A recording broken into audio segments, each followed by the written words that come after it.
바로 알아야 할 거듭남의 본질 2장 거듭남의 본질에 대한 정의 1. 거듭남의 본질에 대한 정의는 어렵습니다. 작은 1. 본질에 대한 논쟁들 때문에 설명하기가 어렵습니다. 거듭남이 질적인 것인가 아니면 영적인 본체인가? 만일 질적인 것이라면 그것은 일종의 습관인가 아니면 능력인가? 이것도 저것도 아니라면 그것은 성령, 그분 자신인가? 하는 것들에 대한 논쟁들이 있어 왔습니다. 이러한 논쟁들은 오히려 거듭남의 본질을 이해하기 힘들게 만들었습니다. 성경에서는 이 본질을 새로운 피조물, 새 마음, 우리 안에 새겨진 율법, 하나님의 형상, 신적인 성품이라는 말들로 표현하고 있는데 이러한 성경적인 용어들 또한 설명하기가 쉽지 않습니다. 작은 2. 효과만이 가시적이기에 어렵습니다. 그 본질이 아니라 그 효과만이 가시적이기 때문에 설명하기가 어렵습니다. 우리는 씨가 자라나서 번식한다는 사실은 알지만 그 씨를 성장하게 하는 요소는 씨의 껍질과 외피 속에 감춰져 있기 때문에 어떠한 원소나 요소에 의하여 성장하게 되는 것인지를 구체적으로 말하기는 쉽지 않습니다. 우리가 영혼을 가지고 있다는 것은 잘 알고 있지만 무엇이 영혼인지 그리고 어떠한 부분에 그 영혼의 주된 원리가 담겨 있는지에 대하여 설명하기는 무척 힘듭니다. 우리가 천사들이 있다는 것을 알고 있지만 그 영광스러운 실체에 대하여 유한한 인생이 어떻게 묘사할 수 있겠습니까? 거듭남은 주님께서 요한복음 3장 8절에서 묘사하신 것처럼 마치 바람과도 같습니다. 바람이 임의로 불매 내가 그 소리를 들어도 어디서 오며 어디로 가는지 알지 못하나니 성령으로 난 사람은 다 이러하니라. 우리가 비록 바람을 느낄 수 있고 바람 때문에 생기는 결과들을 볼 수는 있지만 어떻게 그 바람이 일어나는지 어디로 몰려가는지 어떻게 거센 바람이 약하게 되는지는 알 수 없습니다. 바람에 대한 모든 철학적 개념을 통해서도 결코 우리의 호기심을 만족시킬 수 없습니다. 거듭남에 대한 탐구도 그렇습니다. 그 효과들은 알 수 있습니다. 그것을 분별할 수 있는 어떠한 특성들이 있습니다. 그러나 그 본질을 묘사하는 것은 그리 쉽지가 않습니다. 작은 3. 자연적인 무지가 눈을 가리기에 어렵습니다. 가장 똑똑하다고 할 수 있는 사람들 속에도 여전히 자연적인 무지가 도사리고 있기 때문에 그것을 설명하기가 어렵습니다. 사람들은 모든 불법을 이해할 수 없습니다. 불법에는 신비적 요소가 있기 때문입니다. 거듭남의 역사도 충분히 이해할 수는 없습니다. 경건에는 비밀의 요소가 있기 때문입니다. 그 경건의 비밀은 거듭남의 외적인 틀 전체에만이 아니라 마음 속에서 겪게 되는 거듭남의 틀 속에도 있습니다. 그래서 그것은 마음의 숨은 사람이라고 불립니다. 세상으로부터 숨겨졌고 이성으로부터 감추어져 있으며 어떠한 경우에는 그것을 지니고 있는 사람들의 시선으로부터도 감추어져 있습니다. 사람은 자신의 마음 속에 숨겨져 있는 것을 때로는 전혀 볼 수 없기도 합니다. 바로 부패의 연기 때문입니다. 마치 연기가 가득한 가운데서는 아름다운 그림을 전혀 볼 수 없는 것과 같습니다. 이 세상의 신이 우리가 하나님을 알지 못하도록 만들기 위하여 우리에게 씌운 눈가리개가 아직 완전히 벗어지지 않은 것입니다. 하나님의 진리들에 대하여 우리가 아는 것조차도 우리의 육신적인 개념들로 인하여 혼동하게 되었습니다. 그것들에 대하여 우리가 만들어낸 모든 개념들은 감각과 몽상의 티가 묻어 있는 것입니다. 작은 4. 경험하지 못했기에 어려울 수밖에 없습니다. 거듭남을 경험하지 않은 사람들은 그 개념을 이해하기가 어렵습니다. 만일 우리가 분노나 흥분, 하나님께 대한 불신과 같은 자연적인 부패와 엄청난 죄악들의 작용을 말하는 것이라면 사람들은 쉽게 이것을 이해할 수 있을 것입니다.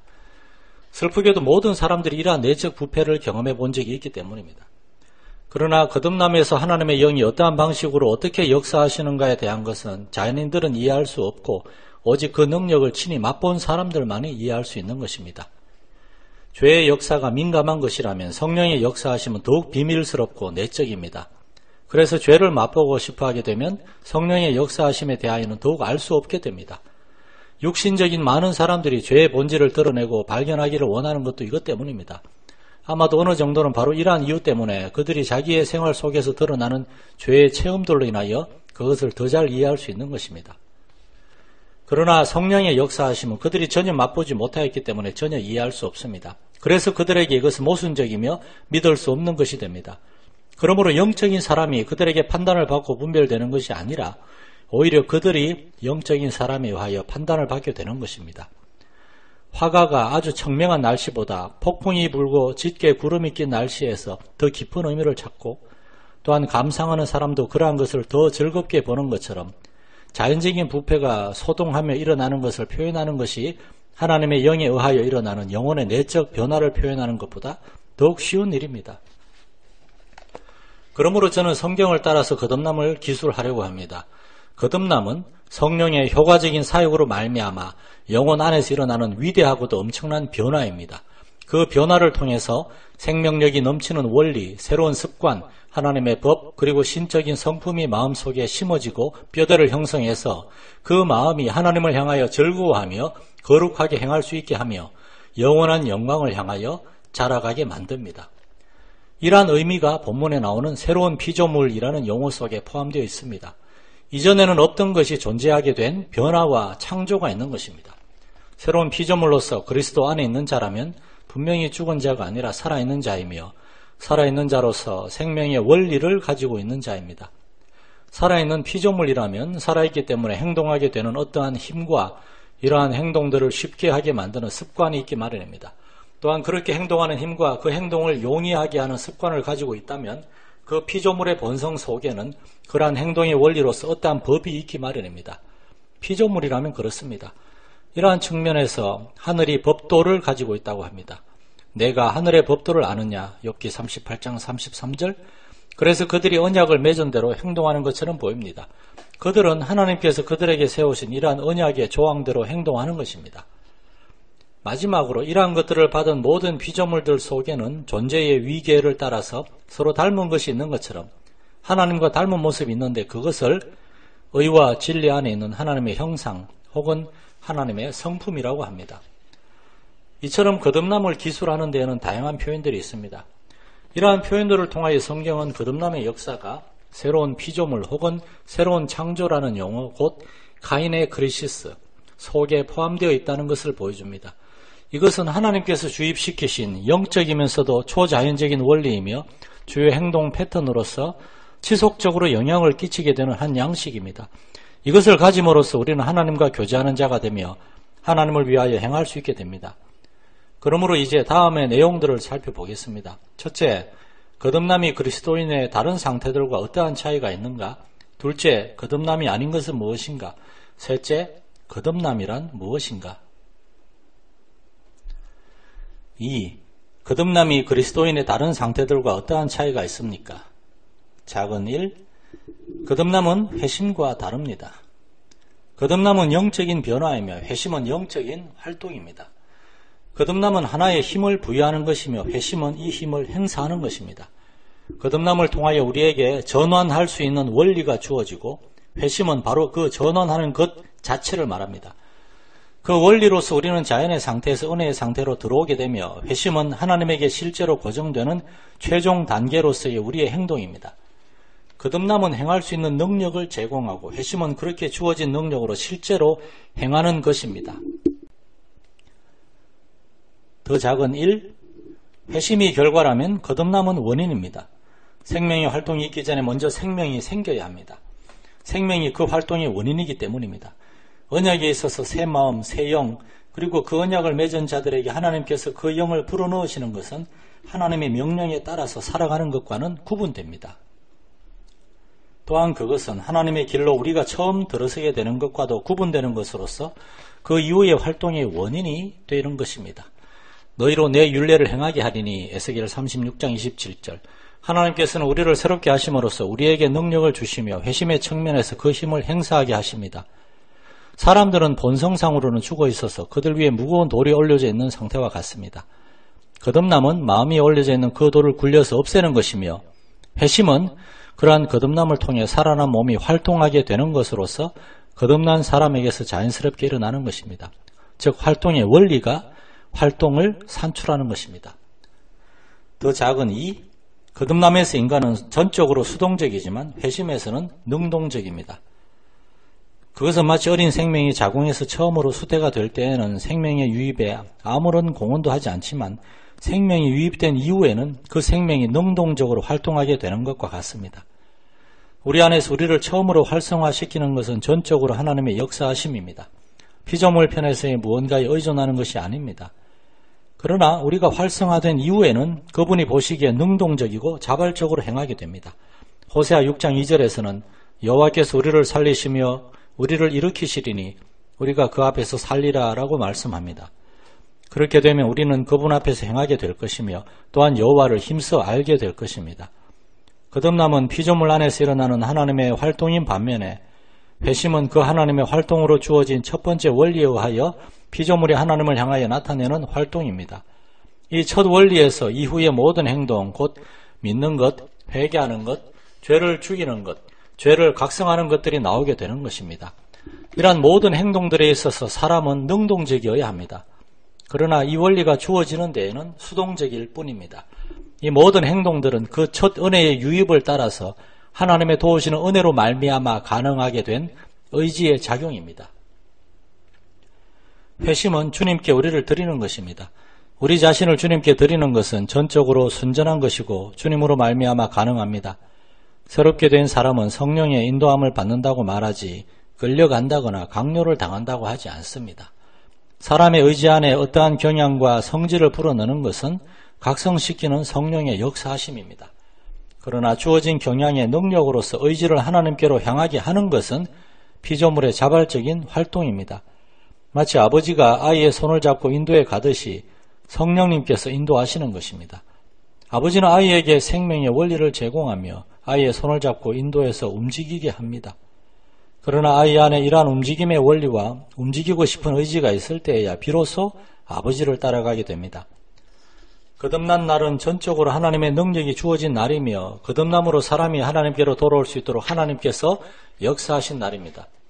회심이 실제로 일어나게 될 때 피조물은 능동적이어야 하는데 그것을 가능하게 하는 힘은 자신 안에 있는 것이지만 자신의 것이 아닙니다. 그것은 생산불능의 자연에서부터 시작된 것이 아니라 하나님의 영에 의하여 영혼 안에 먼저 심긴 것입니다. 작은 2. 거듭남은 칭의와 다릅니다. 이 둘은 모두 하나님과 관계한다는 면에서는 동일합니다.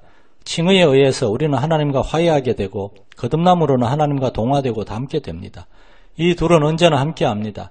구세주의 부활은 주님께서 스스로 취하신 그 죄책들로부터 의롭다고 여김받은 것이며 주님께서 의로우신 종임을 공적으로 선언하신 것인데 그 부활을 그분의 새로운 출생이라고 부릅니다.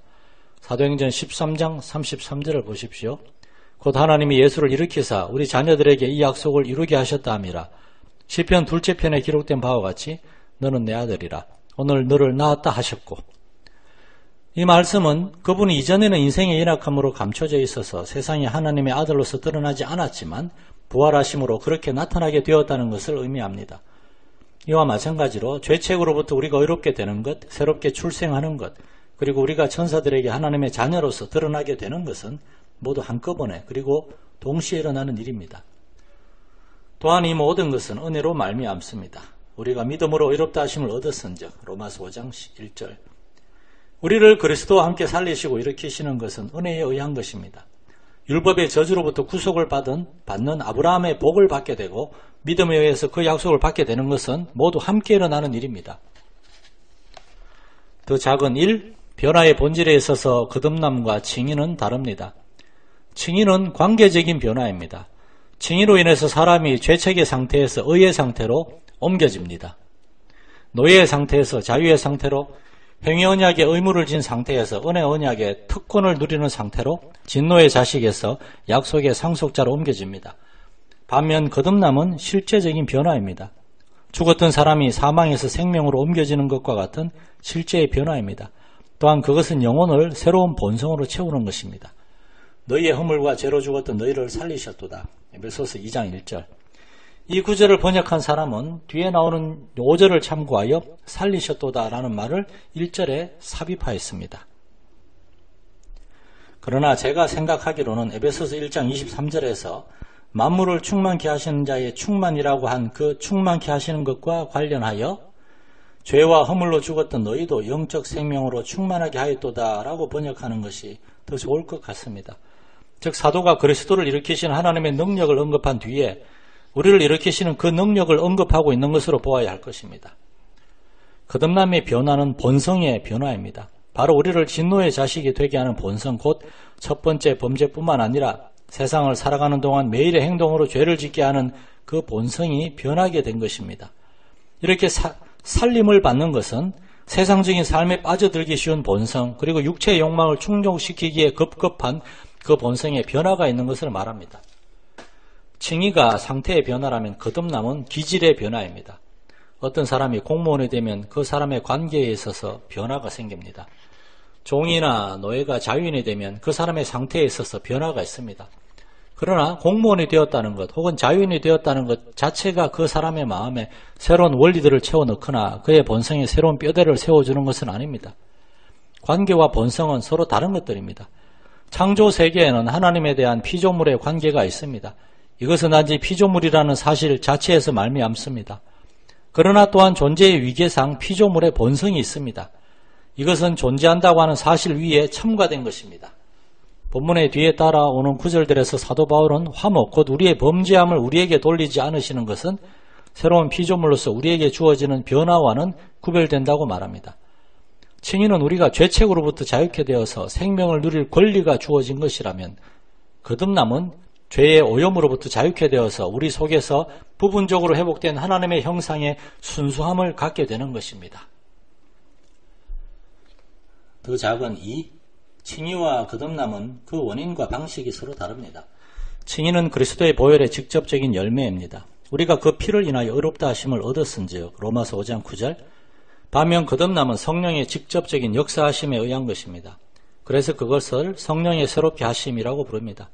칭의의 진료는 우리들 밖에 있는 그리스도의 의이지만 거듭남의 진료는 우리들 내부에 있는 은혜로 말미암은 습관입니다. 칭의의 형상은 전가하는 것이고 거듭남의 형상은 주입하는 것 혹은 우리들 안에 들여 넣어지는 것입니다. 결국 이 둘은 서로 다른데 칭의는 저주받음에서 무죄 언도로의 변화이며 거듭남은 오염에서 친교로의 변화인 것입니다. 즉각적인 효과를 보자면 칭의는 우리에게 자격을 주는 것이고 거듭남은 적절함을 제공하는 것입니다. 칭의에 의해서 우리가 의롭게 되는 것은 우리의 머리가 되시는 분 안에서 완전한 것이고 그 완전한 것이 우리에게 전가되는 것입니다. 거듭남에 의해서 우리가 의롭게 되는 것은 우리 안에서 활동하는 것이며 완전함에 이르기 위한 열망을 갖게 하는 것입니다. 작은 3. 거듭남은 입양과 다릅니다. 입양은 그리스도와의 연합에서 고귀함이 흘러나오는 것처럼 칭의에서 파생되며 하나님과의 화해를 전제합니다. 입양이 우리에게 자녀됨의 특권을 주는 것이라면 거듭남은 우리에게 자녀됨의 본성을 줍니다. 입양이 우리들을 아버지로서의 하나님께 관계시키는 것이라면 거듭남은 우리에게 아버지의 특성을 새겨놓는 것입니다. 입양은 일종의 권세를 주심으로써 우리를 관계적으로 하나님의 자녀들이 되게 하는 반면에 거듭남은 하나의 원리를 심으심으로써 우리를 실제적으로 하나님의 자녀가 되게 하십니다. 입양으로는 우리가 하나님의 애정의 대상이 되고 거듭남으로는 하나님의 성품에 참여하는 자가 됩니다.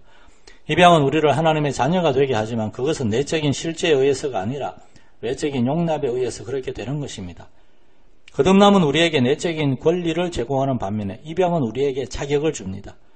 성령께서는 우리에게 보증금을 주시는 반면 은혜는 그 보증금의 영광의 담보물이 되는 셈입니다. 칭의를 통해 얻게 된 구속은 입양을 위한 길을 열어줍니다. 또한 이렇게 이루어진 입양은 거듭남을 위한 길을 제공합니다. 곧 입양은 거듭남의 기초인 셈입니다. 아들을 보내사 율법 아래 있는 자들을 속량하시고 우리로 아들의 명분을 얻게 하려 하심이라. 너희가 아들인 고로 하나님이 그 아들의 영을 우리 마음 가운데 보내사 아바 아버지라 부르게 하셨느니라. 갈라디아서 4장 4절로 6절. 이 말씀은 우리가 입양되었기 때문에 하나님께서는 우리를 그분의 아들과 닮게 하실 것인데 그러기 위하여 당신의 아들의 영을 보내심으로써 사람들의 마음 속에서 그리스도와 닮아가는 것을 은연중에 알게 하여 우리로 하여금 아바 아버지라 부르짖게 하신다는 것입니다. 또한 우리가 자녀들처럼 행동하고 자녀로서 아버지께 호소하게 하신 것입니다. 그리스도와 형제가 되는 것은 새로운 피조물됨에 근거합니다. 거룩하게 하시는 자와 거룩하게 함을 입은 자들이 다 하나에서 난지라. 히브리서 2장 11절. 그래서 모두가 같은 본성을 가지고 있습니다. 이 본성은 그리스도께서 영원 전부터 가지고 계셨던 신적 본질이 아니라 성령의 기름 부으심에 의하여 가지게 되신 성품으로서의 본성입니다. 그분께서는 지금 하늘의 영광 가운데 앉아 계시면서도 한 본성이 되셔서 그들을 형제라고 부르시는 것을 부끄러워하지 않으신다는 것입니다. 그러므로 신적인 성품에 의해서 그리스도의 형제가 되는 것은 하나님의 자녀라는 관계에서 말미암습니다. 작은 사, 거듭남은 성화와 다릅니다. 성화에 작용하는 습관은 물론 이 새로운 피조물이 갖게 되는 습관과 동일합니다. 마치 습관으로서의 올곧음이 아담에게 영적인 생명이 되었던 것과도 같습니다. 그러나 실제로 성화를 이루어가는 것과 점차적으로 자라가는 것은 뿌리에서 식물이 자라는 것과 같이 거듭날 때에 주어지는 습관으로서의 이 원리에서 부각되는 것입니다. 믿음은 마음을 깨끗하게 합니다. 믿음으로 저희 마음을 깨끗이 하사. 사도행전 15장 9절. 그래서 믿음은 이러한 점진적인 성화의 원인이기도 합니다. 그러나 믿음은 이 새로운 피조물의 한 부분이지 모든 것은 아닙니다. 한 부분은 결코 모든 것의 원인이 되지 않습니다. 왜냐하면 만일 한 부분이 모든 부분의 원인이 된다면 믿음이 믿음 자체의 원인이 된다고 하여야 하기 때문입니다. 우리는 믿음으로서 거듭나는 것이 아닙니다. 단지 믿음으로 거룩하게 됩니다. 우리가 새롭게 되는 것은 하나님의 영에 의해서입니다. 그것으로 믿음이 우리 안에 주입되는 것입니다. 믿음은 은혜로 말미암는 행동들을 하게 하지만 은혜로 주어지는 그 습관을 산출해내는 것은 아닙니다. 믿음은 바로 이 은혜로 주입되는 습관의 한 부분이 되기 때문입니다. 은혜들은 이 새로운 피조물 안에 주어지는 습관 속에 모두 한 덩어리로 존재합니다. 사랑을 비롯한 이와 유사한 다른 은혜는 청결한 마음과 선한 양심에서 나옵니다. 거듭남은 이 점진적인 성화의 생명이며 영혼의 강건함과 생동감을 제공하는 것입니다.